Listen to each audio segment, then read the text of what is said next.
ఈ సినిమాకి నేను రైటర్, నా పేరు Krishna Ravuri. So writer character ఉండడం వల్ల నేను యాక్టర్ కూడా అవ్వాల్సి వచ్చింది డైరెక్టర్ వల్ల. సో ఈ సినిమా గురించి ఒక్క మాటలో చెప్పాలంటే, ఒక క్లైమాక్స్లో ఒక వాయిస్ ఓవర్ ఉంటుంది. రూపాయికి రెండు సైడ్స్, హెడ్స్ టైల్స్ లాగా సక్సెస్ వెనుక కూడా రెండు స్టోరీలు ఉంటాయి. ఒకటి, వీడు చాలా కష్టపడ్డాడు అందుకే సక్సెస్ అయ్యాడని, లేదంటే వీడికి విపరీతమైన లక్ ఉందిరా అందుకే వీడు సక్సెస్ అయ్యాడని అంటారు. కానీ నాకు తెలిసినంత వరకు ఈ రెండిటి అవసరాన్ని నిర్ణయించేది మాత్రం టైమే. రైట్ టైంలో రైట్ ప్లేస్లో ఉంటేనే సక్సెస్ అయినా కష్టమైనా రెండు కలిసి వస్తేనే, హార్డ్ వర్క్ అయినా లక్ అయినా కలిసి వస్తేనే మనకు సక్సెస్ వస్తుంది.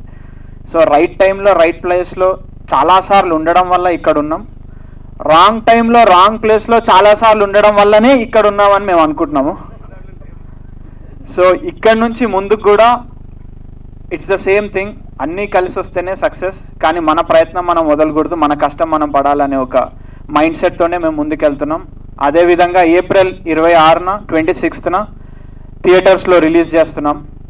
ఇది చాలా న్యాచురల్గా, చాలా కొలోకియల్గా ఉంటాయి డైలాగ్స్ కూడా, చాలా రియలిస్టిక్. అంటే న్యాచురల్ అనగానే ఏదో ఒక రూమ్లో కెమెరా పెట్టేసి వాళ్ళంతటి వాళ్ళు ఒక గంట సేపు మాట్లాడుకుంది షూట్ చేయడం కాదు, లేదంటే ఎవరో ఇద్దరు మాట్లాడుకుంటుంటే దాన్ని యాజ్ ఇట్ ఈస్గా పేపర్ మీద రాయడం కూడా న్యాచురల్ డైలాగ్స్ అనరు. It has to have a certain cinematic element in the character. కానీ ఓవర్ ఇన్ఫర్మేషన్ ఉండొద్దు, అలా తక్కువ ఇన్ఫర్మేషన్ ఉండొద్దు. అది ఒక కత్తి మీద సాంలాగా కరెక్ట్గా రాయాలన్నమాట మధ్యలో. అది చాలా ఏళ్ళుగా చాలామంది సినిమాలు చూస్తుంటారు, కానీ మేము నిజ జీవితంలో జనాల్ని చూసినప్పుడు ఒక్కొక్కళ్ళు ఒక్కొక్క క్యారెక్టర్ కనిపిస్తుంటుంది. జంజాల సినిమాలు చూసినప్పుడు సుత్తివీరభద్రరావు ఎందుకు వచ్చారంటే అది ప్రాబబ్లీ ఏ సినిమా నుండి వచ్చిండదు, వేరే ఎక్కడో ఆయన ప్రపంచంలో చూసిందే ఆయన సినిమాలో ఇంక్లూడ్ చేశారు. అలానే చాలా హాలీవుడ్ ఫిల్మ్స్ కూడా ప్రాబబ్లీ చాలా రిఫరెన్సెస్ ఉన్నాయి. సో మనం బయట ఎప్పుడైతే వెతుక్కుంటామో సినిమాని, అప్పుడు మనకు చాలా కొత్త క్యారెక్టర్స్, కొత్త పదాలు ఎప్పటికప్పుడు మనం ఎవాల్వ్ అవుతూ ఉండే కొద్దీ మనకు కొత్త మెటీరియల్ వస్తూ ఉంటుంది. సో ఆ థాట్ ప్రాసెస్తోనే ఈ సినిమా కూడా రాయడం జరిగింది. మా చుట్టూ ఉన్న పాత్రలు, మేము 7-8 ఏళ్ళుగా చేసిన సినిమా ప్రయత్నాల్లో మాకు ఎవరెవరైతే తారసపడ్డారో అట్లాంటి వాళ్ళని మేము కొన్ని పిక్ చేసుకొని, దాంట్లో ఎక్స్ట్రీమ్స్ ఉన్నారు, సాఫ్ట్గా ఉండే వాళ్ళు ఉన్నారు, కన్ఫ్యూజ్డ్ క్యారెక్టర్స్ ఉన్నారు. ఇట్లా వీళ్ళందరూ కలిసి చివరికి ఒక సినిమా ఎలా తీశారు అనేది story.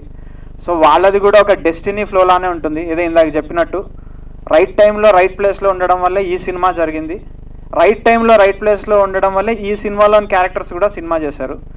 So it's about that. Thank you so much. చాలామంది మేము ట్రైలర్ని థియేటర్లో వేసాము, చాలా కాలేజీల చుట్టూ తిరిగాము, చాలామందికి ఎక్కడ చూసినా నవ్వులు మాత్రం ఆగట్లేదు, అందరూ నవ్వారు, పాటలు బాగున్నాయి. వెనక కూర్చుంటున్నారు, అరే చాలా బాగుంది కదరా పాట, మనకెందుకు తెలియదు అని అడిగిన వాళ్ళు చాలామంది ఉన్నారు. ట్రైలర్ చాలా బాగుంది కదరా, నా వారికి ఎందుకు రాలేదని నందిని రెడ్డి మ్యామ్ కూడా అన్నారు. సో ఇంత మహాసముద్రంలో మా లాంటి చిన్న చేప ఈదాలంటే ఈ ఒడ్డు నుంచి ఆ ఒడ్డుకి చాలా టైం పడుతుంది. దానికి మీడియా అనేది ఒక స్టీమ్ బోట్ లాగా మాకు హెల్ప్ చేస్తే మేము కొంచెం ఫాస్ట్గా ముందుకెళ్తాం.